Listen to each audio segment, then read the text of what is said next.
Assalamualaikum warahmatullahi wabarakatuh. Alhamdulillah wassalatu wassalamu ala Rasulillah Sayyidina Muhammad ibn Abdullah wa ala alihi wa sahbihi wa man wala. Pada kesempatan kali ini saya sudah ditemani dengan bintang tamu kita, yakni Ustadz Stephen. Assalamualaikum. Waalaikumsalam warahmatullahi wabarakatuh. Kayaknya sekarang menjadi Ustadz nih. Oke. Insyaallah. Hari ini saya punya beberapa pertanyaan buat, saya panggilnya apa nih? Stephen aja nggak apa-apa. Stephen ya. Oke, Mas Stephen ini Mas ya kali ya. Mas Stephen ini awal mulanya beragama Kristen ya? Kristen apa? Katolik? Kristen apa? Protestan. Protestan. Baptis. Ya. Oke, berarti Ortodoks ya biasanya. Ortodoks gitu ya. Saya mau tanya nih sama Mas. Kenapa masuk Islam? Kalau ditanya soal kenapa masuk Islam itu sampai saat ini saya masih belum percaya. Belum bisa percaya dalam arti kehidupan saya ternyata masuk Islam itu jauh lebih indah. Kenapa seperti itu? Ya. Seharusnya emang mungkin jati diri saya, kenyamanan saya, kehidupan saya adalah di Islam. Karena mungkin ada namanya agama keturunan ya. Mungkin saya dilahirkan dari keluarga Kristen.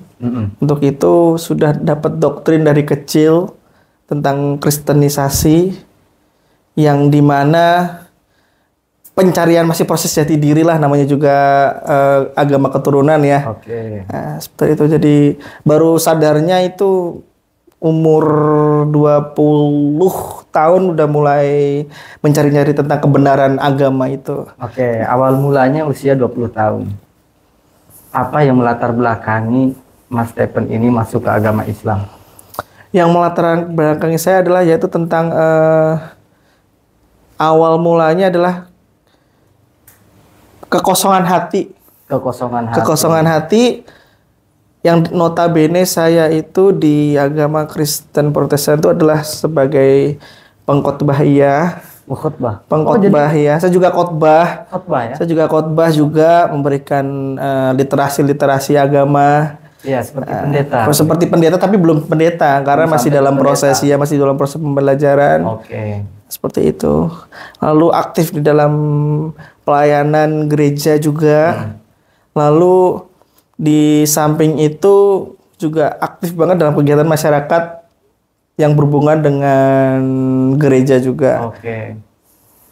Alasannya ada nggak dilihat dari sisi amalia orang Islam sehingga membuat Mas Stephen itu terpacu hatinya masuk agama Islam, atau istilahnya mendapatkan hidayah dari Allah masuk ke agama Islam? Apakah melihat ternyata orang Muslim itu komitmen dengan ibadahnya, atau mereka berbuat baik, atau mereka itu senang membantu, atau mereka apa tuh amalia-amalia yang dilihat oleh Mas Stephen sebelum masuk Islam yang sehingga dengan amalia itu Mas Stephen terdorong hatinya untuk masuk agama Islam? Ini fun fact ya. Fun fact. Okay. Saya masuk Islam bukan karena melihat amaliyahnya. Okay. Jadi lebih karena saya itu belajar tentang sejarah, sejarah tentang kekristenan purba, dan juga tentang agama lima-limanya itu. Nah, di situ saya simpulkan bahwa memang betul yang dikatakan umat Islam sendiri. Saya sering berdebat dengan orang-orang Islam sewaktu saya masih Kristen dan mencari kebenaran. Itu betul, emang Islam itu sudah dari awal.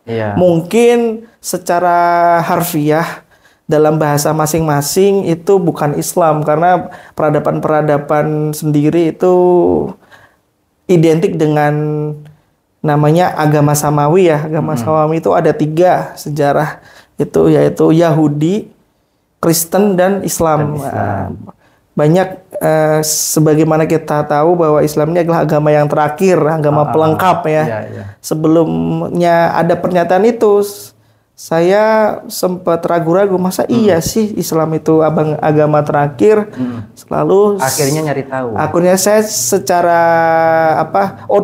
otodidak mencari tahu sendiri, bertanya dengan pendeta juga yang notabene adalah sudah lulusan. Saya juga masuk ke perkuliahan teologi ya. Saya masuk sekolah tinggi teologi Inalta Jakarta Timur. Nah, sewaktu itu lalu saya secara otodidak kembali belajar sendiri ya, dari mulai saya runtut dari awal sebelum Masehi itu. Ternyata agama yang pertama itu diturunkan dari Nabi Ibrahim. Nabi Ibrahim yang kita kenal. Menurut versi menurut saya yang saya cari. Yang dicari. Cari Ibrahim yang kalau dalam agama Arab kan Ibrahim ya.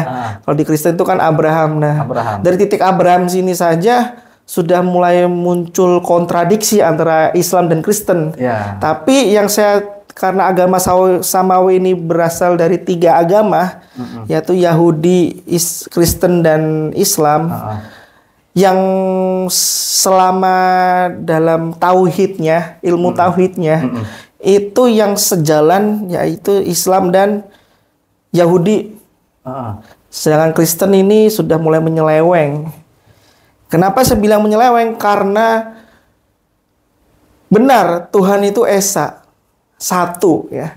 Yahudi menyembah Allah itu satu. Islam juga menyembah Allah itu satu. Tapi sedangkan di Kristen menyembah Allah ya ada 3. Trinitas. Yang bikin saya jadi bertanya-tanya, kenapa Trinitas? Kenapa ada Anak? Kenapa ada Bapa? Kenapa ada Roh Kudus? Dan saya kena doktrin itu dalam 3 kesatuan itu adalah hanya sebutan saja. Gitu. Sebutan. Tapi secara dibilang sebutan itu tidak masuk akal.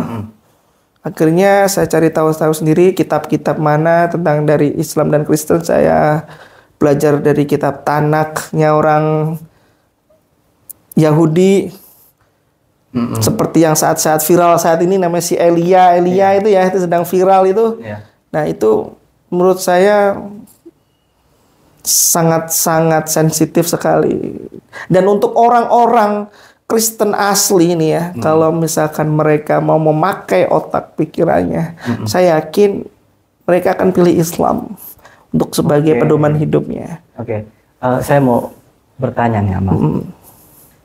Belajar banyak gak tentang Alkitab? Kalau untuk Alkitab saya hafal semuanya, tapi berhubung sekarang sudah mulai diganti dengan ayat-ayat Al-Quran, sudah mulai bukan lupa semua, beberapa ayat masih ada yang ingat. Jadi gini, benar atau tidaknya, saya pernah baca bahwa sejarah kisah para nabi, bahwa Yesus itu diceritakan dari usia 1 tahun sampai usianya 12 atau 13. Betul. Ya. Lalu kemudian diceritakan lagi di usia 29, 30 tahun. 30. Ini pertanyaannya, benar gak di masa usia 13 sampai usia 30 tahun bahwa Yesus tidak diceritakan sama sekali di Alkitab? Benar ya? Betul sekali. Kenapa alasannya itu? Pernah cari tahu nggak? Untuk alasannya tersebut, ini yang saya pelajarin di dalam perkuliahan ya. Hanya di perkuliahan ini dia bahas ya. Nanti perkuliahan dibahas. Dari umur 13 sampai 13 tahun sampai dengan 29 tahun lebih, itu yang 30 tahun diangkat sebagai Mesias. Yesus ini sedang berilmu, belajar tentang dirinya sendiri. Belajar tentang dirinya sendiri. Iya itu. Mereka menganggap bahwa Yesus adalah Tuhan. Lalu Yesus ini mempelajari tentang Tuhan. Mengapa dia mempelajari dirinya sendiri? Itu saja sudah tidak masuk akal di otak saya. Sewaktu itulah yang bikin saya linglung saat di kelas perkuliahan kekristenan itu seperti itu. Padahal itu sekolah padahal itu sekolah teologi ya, yang diciptakan untuk misionaris. Misionaris itu adalah orang-orang Kristen yang punya misi ke pelosok untuk mengkristenkan orang-orang Islam. Masya Allah. Ada maksud itu tujuannya dulu? Dulu saya pertama kali adalah ingin mengkristenkan orang-orang Islam. Oh, Masya Allah. Begitu saya pelajari lebih dalam, ternyata malah mengislamkan orang Kristen. Alhamdulillahnya sudah ada 2 orang yang sudah.